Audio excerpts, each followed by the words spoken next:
Good afternoon student. आज हम class 8 का चैप्टर 70 जिसका नाम है बाज और सांप, उसके लेखक है निर्मल वर्मा, वो पढ़ेंगे। समुद्र के किनारे ऊंचे पर्वत की अंधेरी गुफा में एक सांप रहता था। समुद्र की तूफानी लहरें धूप में चमकती, झिलमिलाती और दिन भर पर्वत की चट्टानों से टकराती रहती थी। आपको नाम से ही पता चल रहा है कि किसकी कहानी है, बाज की और सांप की। अब इसमें बताया है समुद्र के किनारे एक बहुत ऊंचा पर्वत था, पहाड़ था, और उसकी अंधेरी गुफा, गुफा होता है एक अंधेरा गड्ढा, उसमें एक सांप रहता था। समुद्र की जो तूफानी लहरें थी, तूफानी मतलब बहुत तेज जो लहरें थी, वो धूप में क्या होती थी, चमकती थी, झिलमिलाती थी, और पूरे दिन पर्वत की जो चट्टानें थी उनसे टकराती रहती थी। पर्वत की अंधेरी घाटियों में एक नदी भी बहती थी। अपने रास्ते पर बिखरे पत्थरों को तोड़ती, शोर मचाती हुई यह नदी बड़े जोर से समुद्र की ओर लपकती जाती थी। जिस जगह पर नदी और समुद्र का मिलाप होता था वह लहरें दूध के झाग सी सफ़ेद दिखाई देती थी। पर्वत की अंधेरी घाटियाँ, घाटियाँ क्या होती हैं, दो पर्वतों के बीच का पतला रास्ता, उनमें से क्या होता था, एक नदी भी बह रही थी, और जब वो बह रही थी तो रास्ते पर जितने भी उसके बीच में पत्थर आते थे उनको तोड़ देती थी। शोर मचाती हुई ये नदी बड़े जोर से समुद्र की ओर बहती जाती थी। लपकती जाती थी का मतलब वेग या गति, तेजी से चली जाती थी। जिस जगह पर नदी और समुद्र का मिलाप होता था, मिलाप यानी मिल जाते थे, वहाँ जो उसकी लहरें थी वो दूध के जैसी झाग सी सफ़ेद दिखती थी। अपनी गुफा में बैठा हुआ सांप ये सब कुछ देखा करता। लहरों का गर्जन, आकाश में छिपती हुई पहाड़ियाँ, टेढ़ी मेढ़ी बल खाती हुई नदी की गुस्से से भरी आवाज़ें, वो मन ही मन खुश होता था कि इस गर्जन तर्जन के होते हुए भी वह सुखी और सुरक्षित है। कोई उसे दुख नहीं दे सकता। सबसे अलग, सबसे दूर वह अपनी गुफा का स्वामी है। ना किसी से लेना, ना किसी से देना। दुनिया की भाग दौड़, छीना झपटी से वह दूर है। सांप के लिए यही सबसे बड़ा सुख था।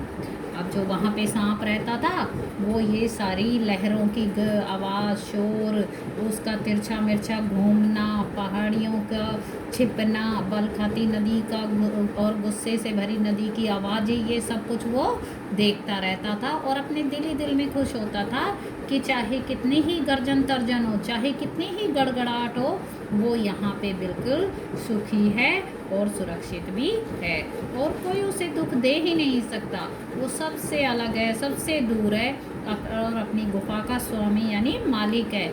ना उसको किसी से कुछ लेना ना देना, दुनिया की भाग दौड़ से, छीना झपटी से वो बिल्कुल ही दूर है, और सांप के लिए सबसे बड़ा सुख था।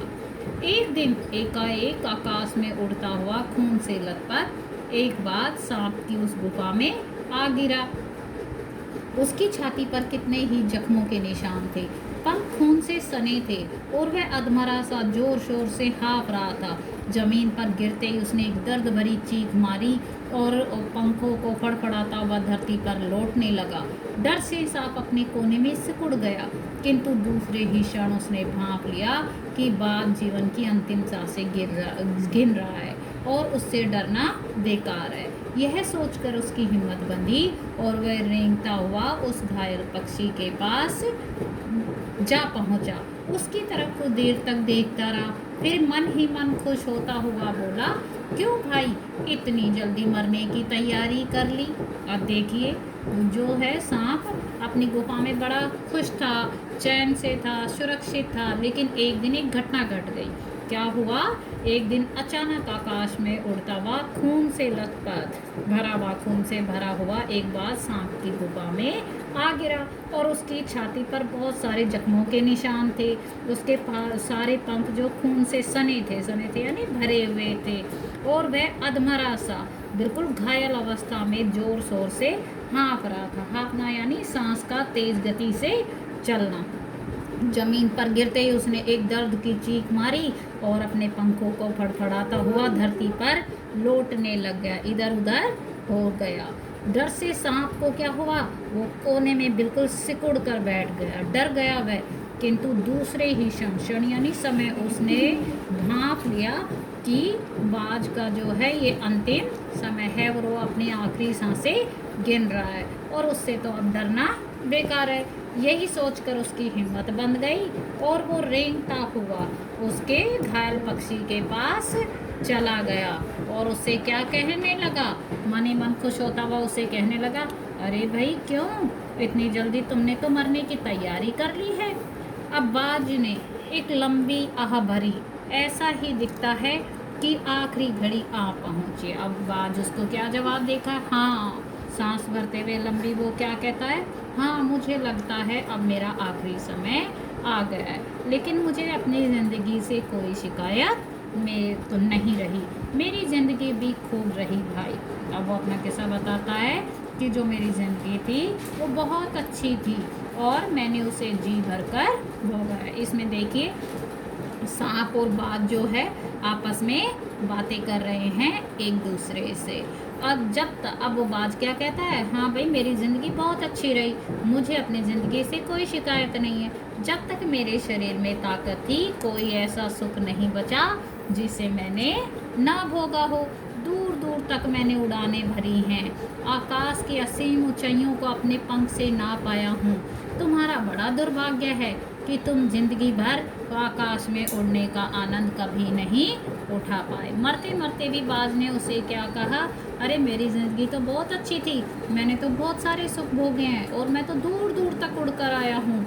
आकाश की बहुत ऊंची ऊंची ऊंचाइयाँ मैंने जो है अपने पंखों से नाप ली हैं, लेकिन तुम्हारी तो बड़ी फूटी किस्मत है कि तुम तो ज़िंदगी भर आकाश में उड़ने का सुख कभी ले ही नहीं पाओगे। सांप बोला, आकाश, आकाश को लेकर क्या मैं चाटूंगा? आकाश में आखिर रखा क्या है? क्या मैं तुम्हारे आकाश में रेंग सकता हूँ? ना भाई, तुम्हारा आकाश तो मैं ही मुबारक, मेरे लिए तो ये गुफा ही गली है, इतनी आरामदेह सुरक्षित जगह और कहाँ होगी। अब उसको सांप को क्या जवाब देता है बाज को कि आकाश, अरे मुझे तुम्हारे आकाश को लेकर क्या करना है, मैं उसका क्या करूँगा? मैं तुम्हारे आकाश में क्या रेंग सकता हूँ? नहीं रेंग सकता। तो मैं क्या करूँगा उस आकाश का? तो भाई तुम्हारा जो आकाश है तुम्हें ही मुबारक, मेरे लिए तो ये गुफा ही बहुत अच्छी है, इतनी आरामदायक है, सुरक्षित है, ऐसी जगह और कहाँ होगी। सांप मन ही मन बाज की मूर्खता पर हंस रहा था। वह सोचने लगा कि आखिर उड़ने और रेंगने के बीच कौन सा भारी अंतर है। अंत में तो सबके भाग्य में मरना ही लिखा है, शरीर मिट्टी का है, मिट्टी में ही मिल जाएगा।